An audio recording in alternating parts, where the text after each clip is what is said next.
Ayam broiler atau ayam ras pedaging adalah jenis ras unggulan hasil persilangan dari bangsa-bangsa ayam yang memiliki daya produktivitas tinggi, terutama dalam memproduksi daging ayam. Beternak ayam ras pedaging atau ayam broiler lebih cepat mendatangkan hasil daripada beternak ayam buras atau disebut juga ayam kampung.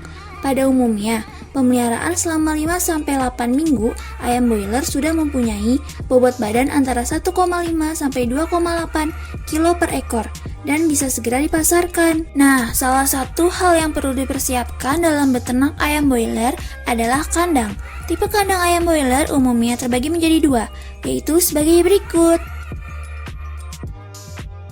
Pertama, tipe kandang open house. Tipe ini merupakan kandang sistem terbuka yang masih dominan digunakan di Indonesia, dikarenakan biaya pembangunan kandang relatif murah, tidak memerlukan teknologi yang rumit, dan umumnya kandang terbuat dari bambu atau kayu dalam bentuk yang sederhana. Namun, tipe kandang ini sangat dipengaruhi oleh kondisi lingkungan, sehingga akan berpengaruh pada produktivitas ayam broiler, seperti ayam mudah stres. Umumnya, ukuran kandang open house ayam broiler yaitu memiliki tinggi kandang 2,25 sampai 2,5 meter dan lebar kurang dari 8 meter. Kedua, tipe kandang closed house. Tipe closed house merupakan kandang sistem tertutup yang dijalankan pada peternakan modern dengan menerapkan teknologi canggih yang bertujuan untuk menyediakan kondisi lingkungan yang nyaman bagi ayam broiler.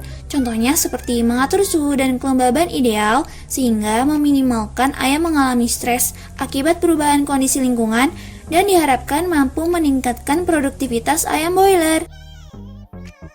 Standar ukuran kandang closed house ayam broiler yaitu memiliki lebar 12 meter, panjang 120 meter, dan tinggi 1,85 sampai 2,5 meter atau umumnya 2 meter. Setelah mengetahui penjelasan singkat tentang ayam broiler dan tipe kandangnya, selanjutnya akan dijelaskan mengenai beberapa syarat dalam pemilihan lokasi peternakan ayam broiler, kemudian bagaimana sistem kandang ayam broiler, dan apa aja sih peralatan kandang ayam broiler. Untuk lebih jelasnya, simak videonya ya.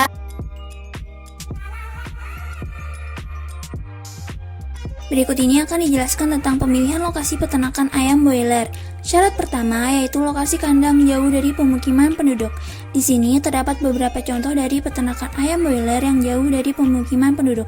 Kenapa hal ini harus dan penting dilakukan? Karena agar usaha ternak ayam broiler tidak diprotes atau didemo warga setempat akibat dari ketidaknyamanan yang dirasakan warga seperti gangguan yang dihasilkan dari peternakan. Contohnya suara hewan ternak, kotoran atau limbah ternak, pakan, dan kegiatan produksi berupa lalu lintas pendistribusian produk peternakan. Jarak kandang dari pemukiman penduduk minimal 1 km. Pada umumnya, peternakan menghasilkan bau yang menyengat atau bau tidak sedap yang akan berdampak pada lingkungan sekitar seperti banyaknya lalat pada lingkungan sekitar. Alasan yang kedua, kenapa peternakan ayam broiler harus jauh dari pemukiman penduduk, yaitu untuk menjaga sanitasi kandang dan kesehatan ayam dari penyebaran bibit penyakit akibat dari banyaknya lalu lalang manusia atau orang dan hewan liar yang memasuki kandang ayam broiler kita. Alasan yang ketiga, yaitu pemukiman penduduk cenderung ramai dan padat. Dengan demikian akan mengakibatkan ayam tidak nyaman dan mudah stres sehingga produksi ayam akan menurun atau dampak buruknya mengalami kematian. Syarat kedua yaitu lokasi kandang jauh dari lokasi peternakan lain. Hal ini dilakukan untuk mengurangi resiko penurunan penyakit dari peternakan lain ke dalam peternakan ayam broiler. Dilansir dari sumber peternakan di Australia tahun 2004 menyatakan bahwa syarat jarak antar peternakan hendaknya minimal 500 meter. Namun di Indonesia dikarenakan lebih dominan peternakan open house, maka direkomendasikan oleh pemerintah jarak antar peternakan minimal 1 km saja. Syarat yang ketiga yaitu jarak antar kandang yang bersebelahan minimal 7 meter. Lebar kandang yang direkomendasikan tidak lebih dari 7 meter dikarenakan jika melebihi batas tersebut akan berdampak pada sirkulasi udara menjadi lambat. Fungsi ditetapkannya jarak antar kandang yang bersebelahan minimal 7 meter yaitu untuk memperlancar sirkulasi udara antar kandang. Berikut ini terdapat beberapa contoh jarak antar kandang yang bersebelahan lebih kecil dari 7 meter yang menyebabkan sirkulasi udara antar kandang terganggu. Contoh jaraknya itu bisa 2 meter, 4 meter, 5 meter, dan sebagainya. Syarat yang keempat yaitu akses transportasi harus lancar dan mudah.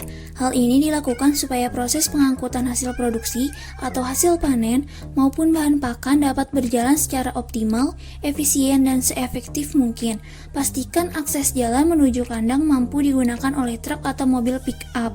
Jika akses kandang terbatas, maka diperlukannya tenaga kerja tambahan untuk mengangkut atau memuat ulang dalam bentuk kendaraan yang lebih kecil, seperti gerobak atau motor. Syarat yang kelima yaitu topografi lahan sebaiknya datar atau rata. Pada lahan datar, maka angin akan bertiup dari dua arah yang berbeda. Untuk itu, sirkulasi udara dalam kandang akan lancar. Sedangkan pada lahan yang miring, misalnya perbukitan, umumnya angin akan bertiup dari satu arah saja, sedangkan dari arah yang lain minim akan angin, karena tertutup oleh perbukitan tersebut. Oleh sebab itu, pada lahan yang miring, sirkulasi udara menjadi tidak lancar, sehingga diperlukannya kipas angin tambahan untuk memperlancar sirkulasi udara dalam kandang. Kenapa penting memilih lokasi kandang ayam broiler pada lahan yang datar atau rata? Untuk meminimalkan risiko bencana alam, seperti bencana alam tanah longsor. Syarat yang keenam yaitu lingkungan sekitar kandang tidak rimbun oleh pepohonan atau dalam kondisi yang lapang. Dikarenakan jika lingkungan sekitar kandang rimbun akan pepohonan berdampak pada tingginya kelembaban di dalam kandang, khususnya pada musim penghujan tiba. Kelembaban lingkungan yang terlalu tinggi dapat membuat suhu efektif ayam atau suhu yang dirasakan oleh ayam menjadi lebih tinggi daripada suhu aktual lingkungan. Dan kelembaban yang tinggi akan membuat bibit penyakit seperti virus, bakteri, protozoa, dan jamur menjadi lebih cepat berkembang, yang mengakibatkan ayam broiler mengalami penyakit infeksi pernafasan lebih tinggi. Syarat yang ketujuh yaitu sumber air selalu tersedia dengan kualitas yang baik. Air merupakan kebutuhan vital untuk keberlangsungan pertumbuhan ayam broiler. Disarankan melakukan pengujian geolistrik untuk mengetahui sumber air dan debit air pada lingkungan peternakan ayam broiler. Ketersediaan air pada kandang harus selalu tersedia dalam kondisi yang layak untuk dikonsumsi agar ayam dapat tumbuh optimal. Syarat yang kedelapan yaitu terdapat sarana penunjang seperti listrik dan gas. Pasokan listrik dan gas sebagai sarana penunjang untuk pengoperasian keberlangsungan kegiatan di dalam kandang ayam broiler. Syarat yang kesembilan yaitu bangunan kandang dibangun memanjang dari barat ke timur. Tujuannya untuk menghindari kontak langsung sinar matahari terhadap ayam broiler yang akan menimbulkan ayam menjadi heat stress. Syarat yang ke-10 yaitu lokasi peternakan ayam broiler harus memiliki izin usaha. Perizinan ini dimulai dari menandatangani surat persetujuan lingkungan masyarakat di sekitar lokasi kandang, surat rekomendasi desa atau kelurahan, izin dari pemerintah kabupaten atau kota, surat AMDAL, dan izin mendirikan usaha. Syarat yang ke-11 yaitu lokasi kandang ayam broiler harus memiliki sanitasi lingkungan yang baik. Tujuannya agar ayam broiler tidak rentan terkena penyakit, terutama penyakit saluran pencernaan yaitu kolibasiliosis. Sanitasi ini dapat berupa sterilisasi kendaraan maupun pekerja dalam kandang ayam broiler tersebut. Di sini terdapat contoh pemilihan lokasi peternakan ayam broiler yang baik. Pada contoh peternakan ini, pertama, lokasi jauh dari pemukiman penduduk. Kedua, jauh dari lokasi peternakan lainnya. Ketiga, akses transportasinya mudah dan lancar. Keempat, tersedia sumber air yang baik dan layak. Kelima, terdapat pagar untuk membatasi akses kandang ayam broiler.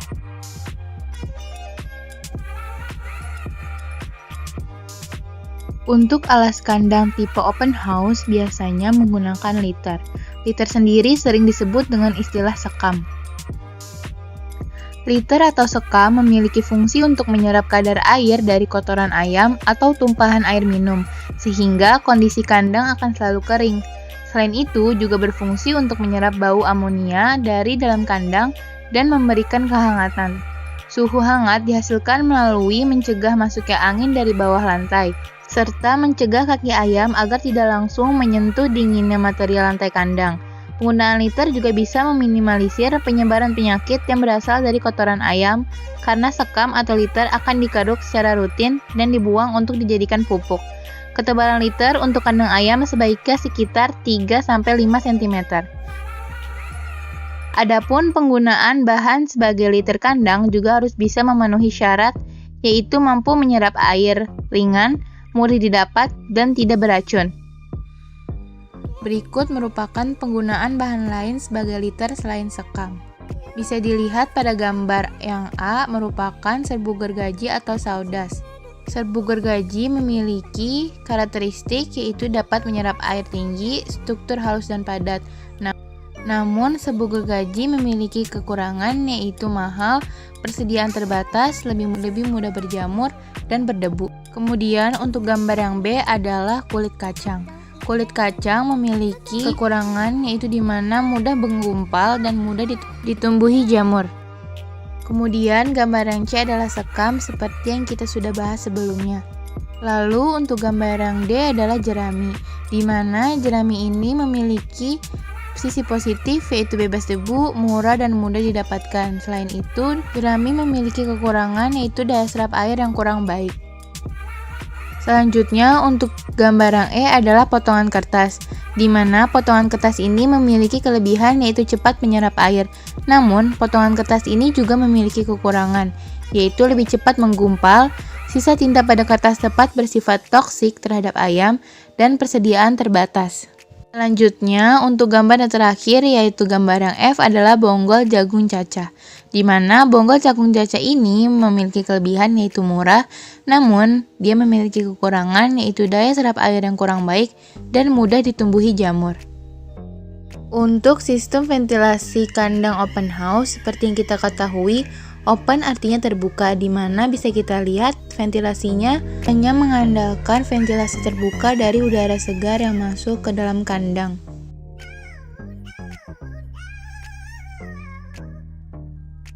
Untuk budidaya ayam broiler tipe kandang closed house, alasnya menggunakan plastik slat.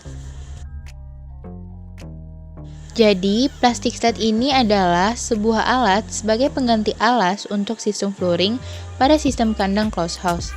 Plastik slat ini terbuat dari 100% PP kopolimer yang menyebabkan plastik slat ini sangat kuat untuk menahan beban yang sangat berat. Plastik slat memiliki dimensi panjang 100 x 50 cm dengan ketebalan 4 cm dengan berat 2-2,5 kg dengan menggunakan bahan 100% PP kopolimer. Di mana hal ini yang menyebabkan plastik slat kuat untuk menahan beban yang sangat berat. Seperti pada video, manusia dengan berat 73 kg menginjak-injak plastik slat ini, plastik slat masih dalam keadaan baik. Plastik slat ini dilengkapi dengan kaki penampang yaitu kaki slat yang dapat diatur ketinggiannya sedemikian rupa. Kaki slat ini dipasangkan dengan pipa berdiameter 2 inci dengan panjang sekitar 50 cm atau tergantung dengan kebutuhan masing-masing. Nantinya, pipa 2 inci ini hanya tinggal dipasangkan di antara dua penampang kakinya saja. Selanjutnya adalah sistem ventilasi pada kandang closed house. Ada exhaust fan, cooling pad, dan curtain drop. Yang pertama adalah exhaust fan. Exhaust fan berfungsi untuk menjaga suhu di dalam kandang. Kipas-kipas akan menyala bertahap pada suhu yang telah ditentukan. Untuk pengaturan suhu dan kipas mana yang menyala diset di controller. Berikut merupakan animasi cara kerja exhaust fan, di mana exhaust fan atau kipas ini pertama aktif pada suhu 26 derajat. Kemudian kipas kedua menyala pada suhu 27 derajat dan disusul oleh kipas selanjutnya yaitu pada suhu 28 derajat dan seterusnya.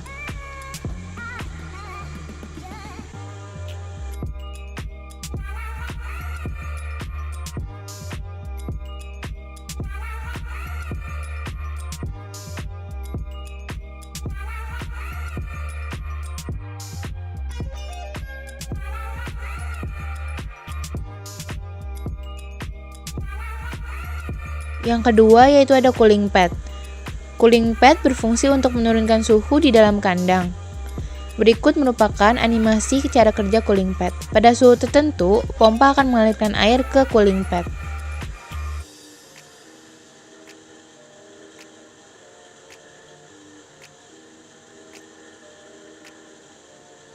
Selanjutnya, udara yang masuk melalui cooling pad akan membuat partikel air masuk ke dalam kandang, sehingga dapat menurunkan suhu di dalam kandang.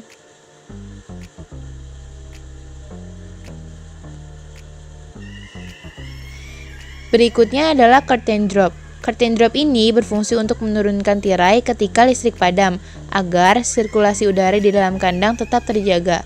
Kurang lebih 5 menit setelah listrik padam, tirai akan turun secara perlahan. Berikut merupakan cara kerja animasi curtain drop. Sekitar 5 menit setelah listrik padam, cantolan magnet dari curtain drop akan terbuka dan melepas kaitan. Winch dapat diputar untuk menaikkan tirai kembali.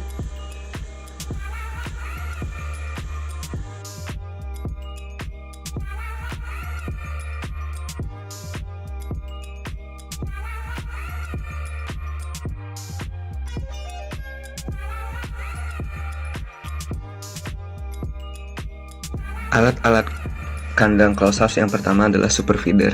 Super feeder adalah tempat makan yang menggabungkan tempat makan dengan protektor. Jadi agar ayam-ayam tidak dapat memasuki makanan dan membuat makanan tercecer.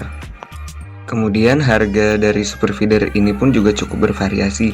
Ada yang 25.000 hingga harga yang mencapai Rp50.000. Untuk kapasitas super feeder tersebut ada yang 6 kilo hingga sampai 8 kilo.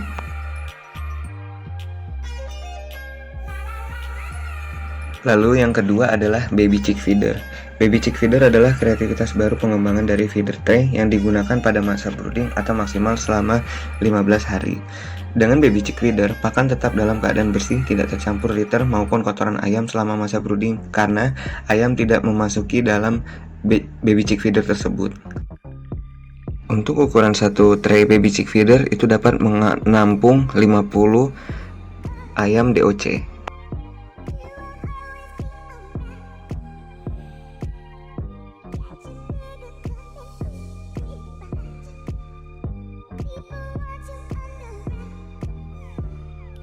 Lalu yang kemudian adalah tempat makan manual. Tempat makan manual ini yang membedakannya dari feeder tray adalah terdapatnya protektor pada feeder tray, sedangkan tempat pakan manual tidak memiliki protektor.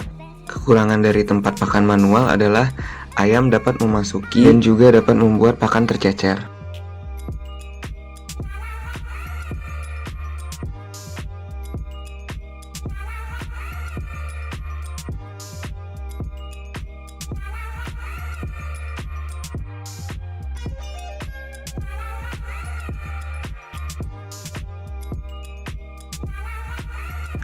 Kemudian tempat minum ayam otomatis atau TMAO memiliki keunggulan air selalu tersedia dan tetap segar, kemudian cepat dan mudah dalam pembersihan, lalu mengurangi stres akibat terlalu seringnya mengganti atau menambah air minum pada ayam. Kemudian tempat minum ayam yang manual. Keunggulannya tinggi piringan bermacam-macam sesuai dengan kebutuhan ayam. Bahan baku TMA tidak mempengaruhi daya kerja zat aktif obat, vitamin, maupun disinfektan. Perbedaan dari TMAO dan tempat minum ayam manual hanyalah perbedaan di yang satu otomatis, yang satu manual. Kemudian tempat minum ayam manual itu memiliki kapasitas ayam yang lebih banyak dibandingkan tempat minum ayam otomatis.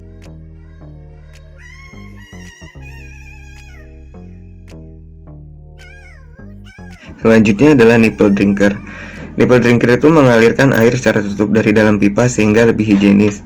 Untuk menghindari hal-hal yang dapat mengurangi nafsu minum ayam seperti bau kaporit yang belum menguap, air minum hangat karena saluran air atau tor yang tidak ditempatkan di tempat teduh, atau pH air yang terlalu asam atau basa.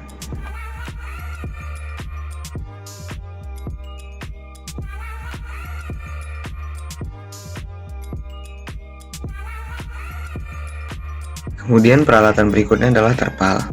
Terpal diperlukan untuk mengatur sirkulasi udara di dalam kandang. Apabila kondisi di luar kandang sedang panas, maka tirai harus dibuka agar udara segar dari luar dapat memasuki ke dalam kandang. Kemudian terpal juga dibagi menjadi dua, yaitu bagian dalam dan bagian luar. Yang bagian luar berfungsi untuk membuat suhu dalam kandang semakin hangat karena anak ayam membutuhkan suhu yang hangat agar pertumbuhan anak ayam optimal. Peralatan kandang close house. Yang pertama ada tendon air berfungsi sebagai tempat untuk menyimpan air. Yang kedua ada cooling pad berfungsi untuk mengurangi panas dan mencegah resiko panas berlebih atau membantu menyediakan iklim yang nyaman bagi ayam-ayam dengan cara mendinginkan kandang ayam. Yang ketiga ada kipas berfungsi mengeluarkan udara panas dari kandang dan menciptakan hembusan angin ke dalam kandang closed house. Sirkulasi udara yang bersih dan baik di dalam kandang memiliki peranan yang vital dalam closed house. Yang keempat ada hopper, tempat penampungan pakan yang akan didistribusikan di tiap-tiap tempat pakan. Yang kelima ada pan feeding otomatis, tempat makan yang terisi secara otomatis. Yang keenam ada nipple system. Sistem minumnya itu menggunakan nipple. Nipple digunakan karena pengoperasiannya yang mudah dan tidak repot. Bagi para peternak, menggunakan sistem nipple merupakan suatu keuntungan dikarenakan tidak perlu repot mengganti air lagi karena sistemnya menggunakan pipa paralon dan secara otomatis. Yang ketujuh ada control panel sebagai pusat pengatur alat-alat yang bekerja secara otomatis, yang juga dilengkapi alarm ketika terjadi sesuatu pada peralatan tersebut. Yang kedelapan ada sistem terpal. Fungsinya itu untuk melindungi ayam dari gangguan di luar kandang, mencegah tetesan air hujan masuk ke dalam kandang, mempertahankan temperatur kandang, menjadi ventilasi darurat ke saat kipas mati, memberikan tekanan statis dalam sistem kandang closed house. Dan yang terakhir ada sistem medikasi, yaitu berfungsi sebagai sistem untuk pemberian obat.